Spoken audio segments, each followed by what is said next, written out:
Le feu devrait cesser. L'accord sur une trêve de 6 semaines et sur la libération de 33 otages retenus à Gaza, en échange de 737 prisonniers palestiniens détenus par Israël, entre en vigueur dimanche matin à 8h30 heure locale, soit le lendemain de son approbation par Israël. L'annonce a été faite par le Qatar, l'un des médiateurs internationaux avec l'Égypte et les États-Unis. First of all, we have to say to ourselves, and we have to believe in this, that failure is not an option. Tout d'abord, nous devons y croire. L'échec n'est pas une option.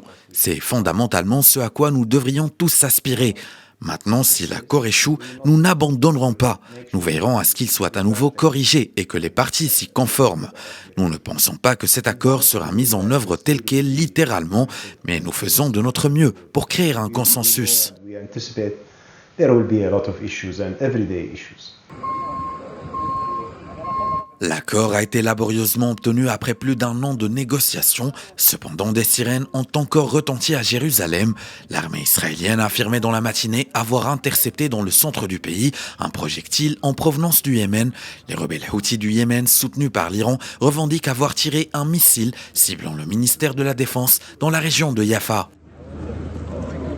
نفذت القوة الصاروخية في القوات المسلحة اليمنية بعون الله تعالى عملية عسكرية نوعية. Les missiles des forces armées yéménites ont mené une opération militaire spécifique visant le soi-disant ministère de la Défense de l'ennemi israélien dans la zone occupée de Yafa en utilisant un missile balistique d'Ul-Faqar. Les forces armées yéménites réitèrent qu'elles se tiendront aux côtés de la résistance palestinienne pour faire face militairement à toute violation ou à toute escalade militaire. التعامل العسكري المناسب مع أي خروجات أو تصعيد عسكري يرتكبه العدو الإسرائيلي. Le cessez-le-feu doit ouvrir la voie à un flux d'aide massif selon les médiateurs dont l'Égypte fait partie.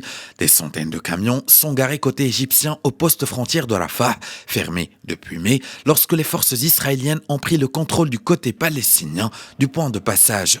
Pendant la première phase, seront négociées les modalités de la deuxième qui doit permettre la libération des derniers otages avant la troisième et dernière étape consacrée à la reconstruction de Gaza et à la restitution des corps des otages morts en captivité.